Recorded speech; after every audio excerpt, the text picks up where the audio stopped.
Hello everyone, welcome to my channel 555 tarot. I hope आप सभी अच्छे एंड पॉजिटिवली सोच रहे।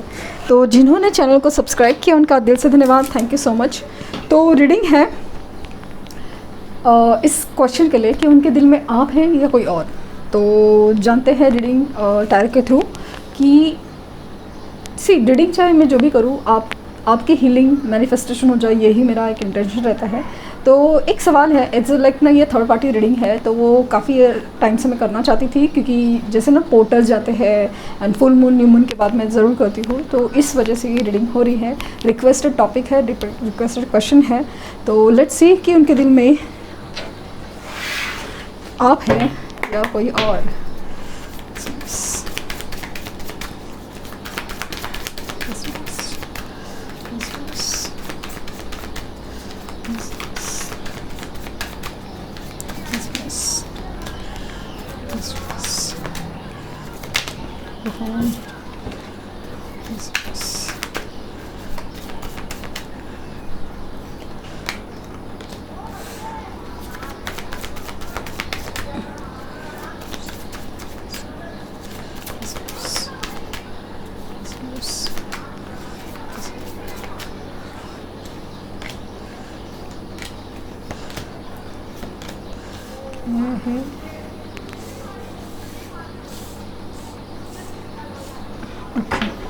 बॉटम डेक है द हाई प्रिस्टेस। ओके, तो यहाँ से भी पहले देख लेते हैं, नहीं पहले इनका ही एनालिसिस करते हैं। सो उनके बर्थ नंबर 2 हो सकते हैं, birth number life path number 2 हो सकते हैं, 1 हो सकते हैं, 4 हो सकता है, 5 हो सकता है, 3 हो सकता है एंड 1 अगेन। सो ये हो सकता है उनकी साइंस में लियो हो सकता है। व्हील ऑफ फॉर्चून है तो साइंस सभी होते हैं, लेकिन यहाँ पे पाइसेस की एनर्जी स्ट्रांग है, यहाँ पे सैजिटेरियस की एनर्जी स्ट्रांग है, इनके लियो की एनर्जी स्ट्रांग है और टॉरस की एनर्जी स्ट्रांग है। ओके, तो वो एक चीज़ दिख रही है। और ये सिचुएशन है ना, मुझे ऐसा लग रहा है कि या तो ये पिछले 2 साल से ये सिचुएशन चल रही है कि ना एक on end of situation create हो रही है, या पिछले 2 महीने से, कुछ लोग के लिए 8 महीना, कुछ लोग के लिए 4 महीने ये हो सकता है।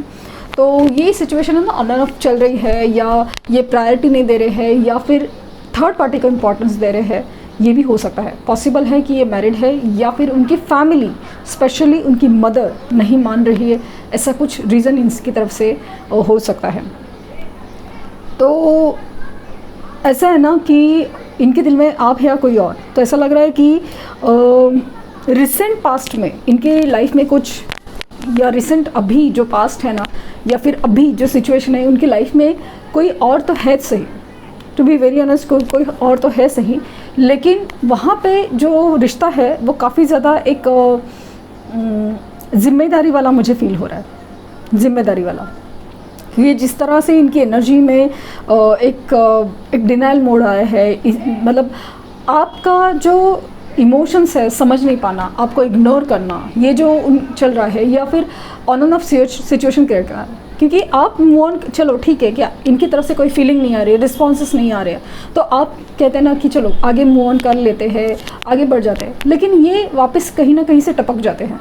यस, ये कहीं ना कहीं आते हैं, या फिर इनकी एनर्जी ऐसी होती है ना कि जहाँ पे आपको ना फील होता है कि ये कहीं आसपास है, ये चाहते हैं, कहीं ना कहीं अचानक से ना ऑल ऑफ अ सडन 4 महीने के बाद, 8 महीने के बाद, या फिर 2 महीने के बाद अचानक से एक नो कॉन्टैक्ट सिचुएशन में उनका अचानक से कॉल मैसेज आता है, और बातें भी ऐसी करते हैं ना कि जैसे कुछ हो सकता है, कुछ हो सकता है। ऐसा नहीं कि भाई क्लियर करे हो नहीं सकता, अगर नहीं, इतनी ऐसी बातें करते हैं कि जैसे कुछ हो सकता है। तो मुझे ऐसा लगता है कि कल जो वक्त आपका नहीं था, वो एक वक्त आपका हो सकता है, और ये इतना जल्दी होते हुए मुझे नहीं लग रहा है, थोड़ा ना टाइम लगेगा। कम से कम 3 महीने के बाद या अगस्त के बाद की एनर्जी मुझे बहुत ज़्यादा स्ट्रॉन्ग लग रही है, to be very honest. 8 portal जब खुलेंगे ना, तब मुझे ये एनर्जी बहुत ज़्यादा चेंज होते नज़र आ रही है। स्पेशली अगर इनकी ये कंडीशंस है ना कि ऑन एंड ऑफ कर रहे हैं, या आपकी तरफ कोई डिसीजन नहीं ले रहे हैं, प्रायोरिटी किसी और को दे रहे हैं, वो चीज़ हो सकती है। वो मुझे बहुत ज़्यादा स्ट्रॉन्ग है। फिलहाल है ना, ये दो नाव पे सवार है, इनका दिल कहीं और है, दिमाग कहीं और है, इनकी रिस्पॉन्सिबिलिटीज़ कहीं और है, और इनका इमोशनल जो कनेक्ट है वो कहीं और है। 100% इनका इमोशनल कनेक्ट है ना वो आपकी तरफ है, और एक है डिफरेंट कनेक्शन है आप लोग के बीच में। कुछ लोग के केस में कुछ नहीं, मतलब काफ़ी लोग के केस में ये सोल कनेक्शन है, इसलिए भी तोड़े से ना टूटे वाली एनर्जी बहुत ज़्यादा फील हो रही है मुझे। ये बहुत ज़्यादा लाइक ना अपने आप को बैलेंस करने की कोशिश में है, ऐसे ना जगल करना, बैलेंस करना, कोशिश तो चलो है कि यहाँ पे भी समझे और वहाँ पे भी समझे, क्योंकि वो आपको खोना भी अफोर्ड नहीं कर सकते या सोच नहीं पा रहे। उनको ऐसा लगता है ना चलो डिसीजन उन्होंने कोई भी लिया, प्रायोरिटी उनकी कोई भी हो, इम्पोर्टेंट उनके लिए कोई भी हो, बट आपसे जो रिश्ता है उसे भी वो डिनाई नहीं कर सकते, उसको नकार भी नहीं सकते। वो भी एनर्जी बहुत ज़्यादा स्ट्रॉन्ग है। इनका अपने आप को ना पेशेंस रखा है, हीलिंग जो भी है ना उनके लाइफ में हो रहा है, इन्होंने किसी और को चूज़ किया, प्रायोरिटी किसी और को दी हो या कुछ भी है, लेकिन ऐसा लग रहा है कि इनका जो बिहेवियर है ना इन पे ही भारी पड़ेगा। इनका जो झूठ बोलना या फिर इनका छुपाना हो चीज़ों को, जिस तरह से वो प्रेजेंट करते हैं ना, मैनिपुलेशन करना हो, हर चीज़ उनके ऊपर ही भारी पड़ेगी। ये जो दो नावों पे पैर रखना ना, इनको ही भारी पड़ने वाला है, ऐसा मुझे लग रहा है। और जब भारी पड़ेगा ना तब कैसे है ना, मुसीबत में बचाएगा कौन वाली एनर्जी होगी, और वो आप ही की तरफ आएंगे, ऐसा कुछ मुझे फील हो रहा है। तो फिलहाल ऐसा दिख रहा है ना कि समथिंग सस्पिशियस है, कुछ क्लियर नहीं है, कुछ समझ नहीं आ रहा है, ऐसी सिचुएशन आपके लाइफ में हो सकती है, कनेक्शन में हो सकती है। सो मुझे ऐसा लग रहा है ना कि सजेशन है कि अभी इमीडिएटली कोई डिसीजन हो ये एक्सपेक्ट मत करो। सामने से डिसीजन आया, यूनिवर्स की मर्जी है तो that is again your call, तभी है, लेकिन सामने से आप डिसाइड करने मत जाइए। ऐसा मुझे लगता है कि मतलब ये आ रहे हैं, कुछ बोल रहे हैं, सीधा अटैकिंग मोड पे मत रहिए, सीधा अटैकिंग। ऐसा नहीं कह रही हूँ कि इन्होंने सही किया है, इन्होंने गलत किया है। ये जो कर रहे हैं ना, ऑन एंड ऑफ करना या फिर दो नाव पे पैर रखना, सवार होना, ये सब चीज़ें तो गलत है, इनको क्लियर करना चाहिए। वहाँ पे भी वो गलत कर रहे हैं, यहाँ पे भी गलत कर रहे हैं, बट कुछ चीज़ों का रीज़न होता है, कुछ लोग के इमोशंस क्लियर नहीं होते। हर बात, हर व्यक्ति झूठा ही हो ज़रूरी नहीं है, कभी कभी हालात अलग होते हैं, कभी कभी हालात अलग होते हैं, कभी कभी हालात ऐसे होते हैं कि उस वक्त उनको समझ नहीं आता कि उनके लिए सही क्या है, बस एक प्रैक्टिकल या एक इमेजिनरी वर्ल्ड या फिर दिखावे पे जाके वो अपना डिसीजन ले। लेकिन एक वक्त आता है जो उनको रियलाइज़ होता है कि नहीं, अपनी असली खुशी कौन है, अपनी असली ज़िंदगी कौन है, अपना सच्चा प्यार कौन है। तो तुरंत ही किसी डिसीजन पे आए ये प्लीज़ एक्सपेक्ट भी मत कीजिए, और थोड़ा वक्त दीजिए इंसान को खुद के अपने डिसीजंस लेने में। ये अगेन ये मुझे लग रहा है, बाकी अगेन आपकी चॉइस है। सो यहाँ पे ऐसा लग रहा है ना, wheel of fortune, their time will tell और टाइम विल चेंज वाली एनर्जी मुझे बहुत फील हो रही है। टाइम विल टेल और time will change. Let's see कि यहाँ से जस्ट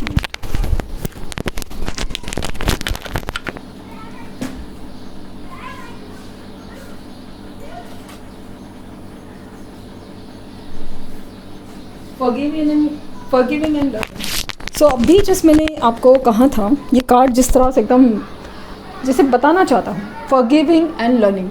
सो यहाँ पे ऐसी एनर्जी है ना कि इंसान जब सीखेगा, अपनी गलती समझेगा, उसकी लेसन सीखेगा। As you release and heal the past, you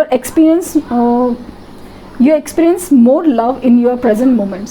सी मैंने कहा ना कि जब ये सीखेंगे, आप भी सीखेंगे, ये अपनी गलती मानेंगे, ये अपनी गलती से लेसन सीखेंगे, ये आपकी तरफ आएंगे। अगर आपकी माफ़ी मिलती है तो चीज़ें बहुत बेहतर हो सकती हैं। ये मैसेज स्ट्रॉन्ग है यहाँ पे।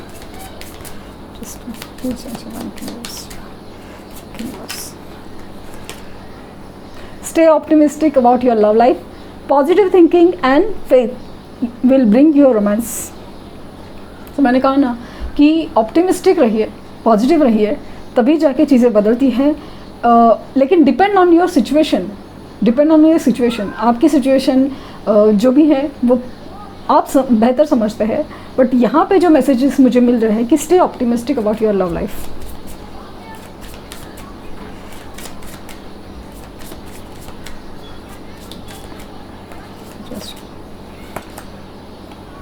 पे attention to the red flags,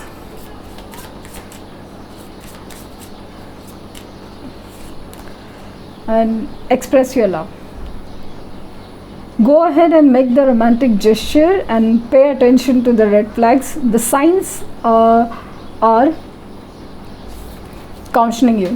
So कुछ लोगों के केसेस में सी कॉलिंग योर सोलमेट का कार्ड है बॉटम डेक की एनर्जी। सो कुछ लोग केसेस में जैसे मैं कहा ना, अपनी अपनी सिचुएशन, अपनी अपनी सिनारीज अलग हो सकते हैं। तो कुछ रेड फ्लैग्स आपको कोई सचेत करना चाहता है, इंडिकेशंस है यूनिवर्स की तरफ से कि कुछ तो गड़बड़ है, तो वो चीज़ें पे ध्यान देना है, बट उसको एग्जैगरेट नहीं करना है, ओवर थिंक नहीं करना है।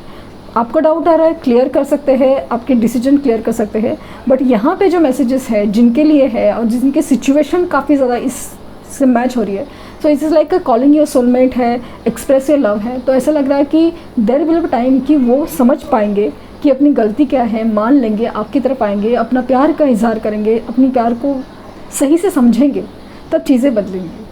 सो ये लर्निंग एक्सपीरियंस है और हीलिंग बहुत ज़रूरी है इस रिश्ते में। ठीक, लेट्स सी कि आपके लिए एडवाइस।